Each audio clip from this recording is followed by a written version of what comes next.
1959 সাল, সোভিয়েত ইউনিয়নের উরাল পর্বতমালা। 9 জন অভিজ্ঞ হাইকার পাহাড়ে গেলেন, কেউ আর ফিরে এলেন না। তাঁদের তাঁবু ভেতর থেকে কেটে ফাঁড়া হয়েছিল, জুতো ছাড়া, পোশাক ছাড়া মৃতদেহ পাওয়া গেল তুষারের নিচে।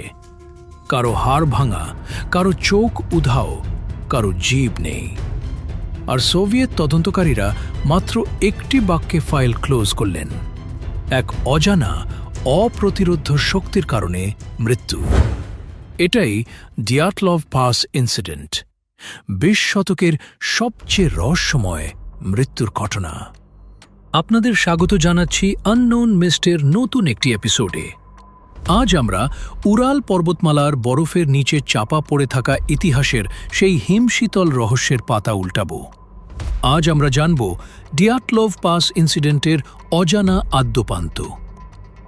1959 সালের 23শে জানুয়ারি 10 জন তরুণ ওরাল পলিটেকনিক ইনস্টিটিউটের ছাত্রছাত্রী একটি ট্রেনে উঠলেন। নেতৃত্বে ছিলেন 23 বছরের ইগর দিয়াতলভ, দক্ষ স্কিয়ার, অভিজ্ঞ পর্বতারোহী। দলে ছিলেন 2 জন নারী, জিনাইদা কলমোগোরোভা আর লুদমিলা দুবিনিনা। সঙ্গে ছিলেন 38 বছরের অভিজ্ঞ স্পোর্টস ইনস্ট্রাক্টর সেমিয়ন জোলোতারিয়োভ। দলের সবাই ছিলেন অত্যন্ত অভিজ্ঞ হাইকার। বরফের পাহাড়ে কিভাবে টিকে থাকতে হয় তা তাদের খুব ভালো করেই জানা ছিল। তাদের লক্ষ্য ছিল 16 দিনে 190 মাইল পাড়ি দিয়ে উরাল পর্বতমালার ওটোটেন নামক একটি পাহাড়ের চূড়ায় পৌঁছানো। কিন্তু পথে 28শে জানুয়ারি দলের সদস্য ইউরি ইউদিন হঠাৎ অসুস্থ হয়ে পড়লেন। সায়াটিকার ব্যথায় তিনি ফিরে এলেন।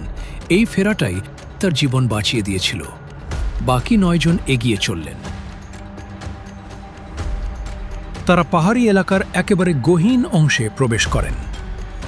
1 ফেব্রুয়ারি 1959 আবহাওয়া চরম রূপ নিতে শুরু করে।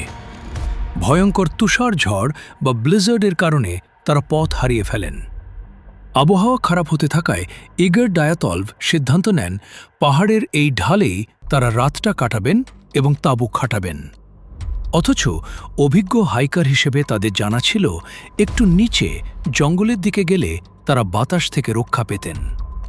কেন তারা নিরাপদ নিচু অংশে না গিয়ে খোলা ঢালে ক্যাম্প করেছিল? সম্ভবত সময় বাঁচানোর জন্য, অথবা আবহাওয়া খারাপ হওয়ায় তারা দ্রুত আশ্রয় নিতে চেয়েছিল। তারা যে পাহাড়ের ঢালে তাঁবু ফেললেন, স্থানীয় মানুষই জনগোষ্ঠীর কাছে সে পাহাড়টির নাম খোলাত শাখল, অর্থাৎ মৃতের পাহাড়। বাইরে প্রবল ঠান্ডা বাতাস, তুষারপাত। তাঁবুর ভিতরে 9 জন মানুষ ঘুমানোর প্রস্তুতি নিচ্ছে। তারপর কিছু একটা ঘটে, এমন কিছু যা তাদের বাধ্য করে তাঁবু কেটে বের হতে। দরজা দিয়ে নয়, ভেতর থেকে ছুরি দিয়ে কেটে। তারা বেরিয়ে যায় অর্ধেক পোশাক পরে, কেউ মোজা পরে, কেউ খালি পায়ে। প্রশ্ন হল, কোন ভয় মানুষকে এমন ঠান্ডায় জুতা ছাড়া পালাতে বাধ্য করতে পারে? সেই রাতে কি হয়েছিল কেউ জানে না। 12 ফেব্রুয়ারি দলটির ফিরে আসার কথা ছিল, তারা ফিরলেন না। পরিবারগুলো উদ্বিগ্ন হয়ে ওঠে। ছাত্র, শিক্ষক, সেনা, পুলিশ সবাই মিলে খোঁজ শুরু করেন। 20 ফেব্রুয়ারি উদ্ধারকর্মীরা বের হলেন। 6 দিন পর তারা যা দেখলেন তা দেখে তদন্তকারীরা হতবাক হয়ে গেলেন। তাঁবুটা ছিল ভেতর থেকে কাটা, ধারালো কিছু দিয়ে ভেতর থেকে ফাড়া হয়েছে। ভেতরে পড়ে আছে সব খাবার, পোশাক, সরঞ্জাম, সব অক্ষত। কিন্তু 9 জন মানুষ নেই। পায়ের ছাপ অনুসরণ করে তাঁবু থেকে প্রায় 1.5 কিলোমিটার দূরে একটি বিশাল পাইন গাছের নিচে পাওয়া গেল 2টো মৃতদেহ, ইউরি দোরোশেঙ্কো আর ইউরি ক্রিভনিশচেঙ্কো। তারা প্রায় বিবস্ত্র, পায়ে জুতো নেই। তাপমাত্রা ছিল -30 ডিগ্রি সেলসিয়াস। পাশে ছিল আগুনের চিহ্ন। মনে হয় তারা ঠান্ডা থেকে বাঁচতে শেষ চেষ্টা করেছিল। গাছের ডালপালা ভাঙা ছিল, যা দেখে মনে হচ্ছিল তারা গাছে ওঠার চেষ্টা করেছিল, হয়তো কিছু দেখার জন্য, অথবা কোনো কিছুর হাত থেকে বাঁচার জন্য। এরপর একে একে ইগর ডায়াতলভসহ আরও 3 জনের মৃতদেহ বরফের নিচ থেকে উদ্ধার করা হয়। তাদের মৃতদেহগুলো এমনভাবে পড়েছিল যেন তারা পাইন গাছটি থেকে আবার তাঁবুর দিকেই ফিরে আসার চেষ্টা করছিলেন, কিন্তু পৌঁছাতে পারেননি। বাকি 4 জনকে খুঁজে পেতে সময় লাগে আরও 2 মাস। মে মাসে তাদের পাওয়া গেল একটি রভিন বা ছোট গিরিখাতে, আর এখানেই রহস্য আরও গভীর হওয়া শুরু হয়।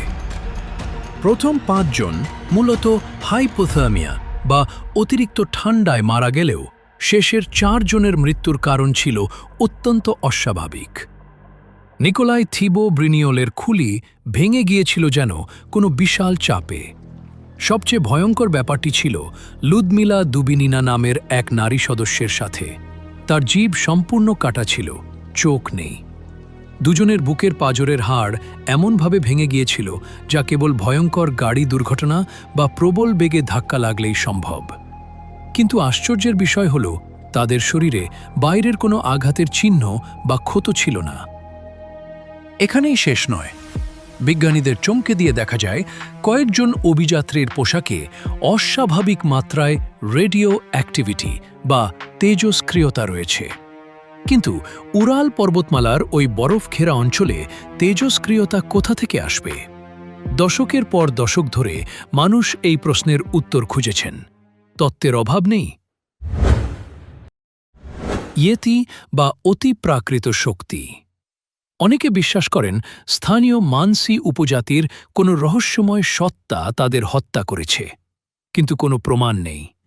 সোভিয়েত মিলিটারির গোপন অস্ত্র পরীক্ষা, রেডিও অ্যাক্টিভিটি আর রহস্যময় আঘাত দেখে অনেকে মনে করেন সরকার তাদের উপর গোপন মিলিটারি অস্ত্র পরীক্ষা করেছিল।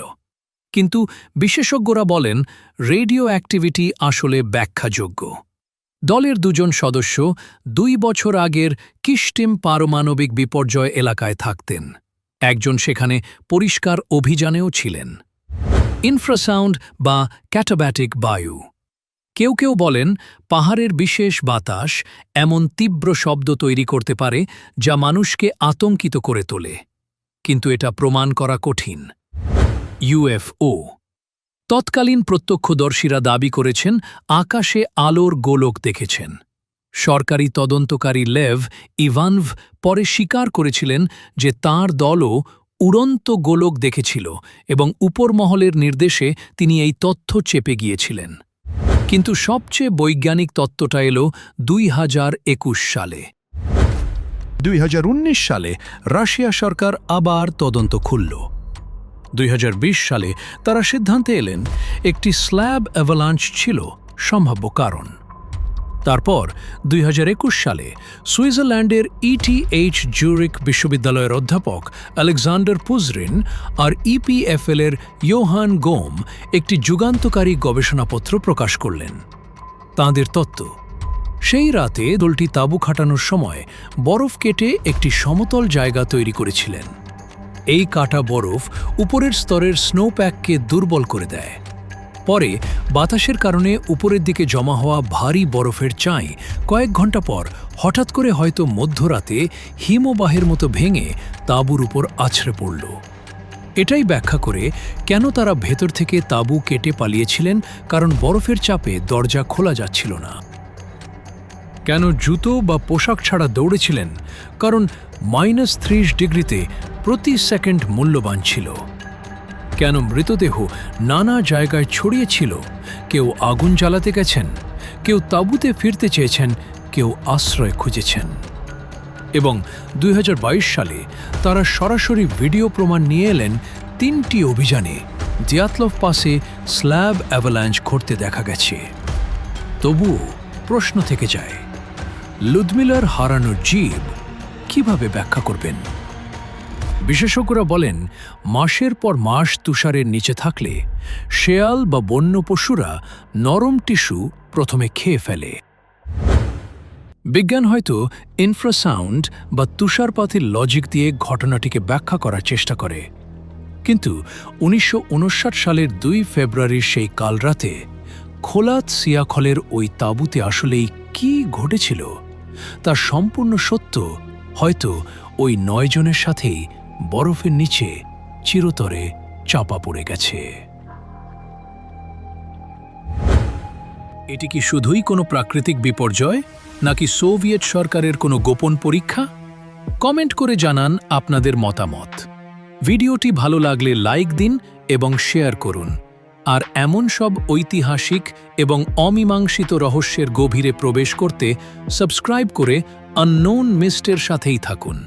দেখা হবে আগামী পর্বে নতুন কোনো রহস্যের সাথে।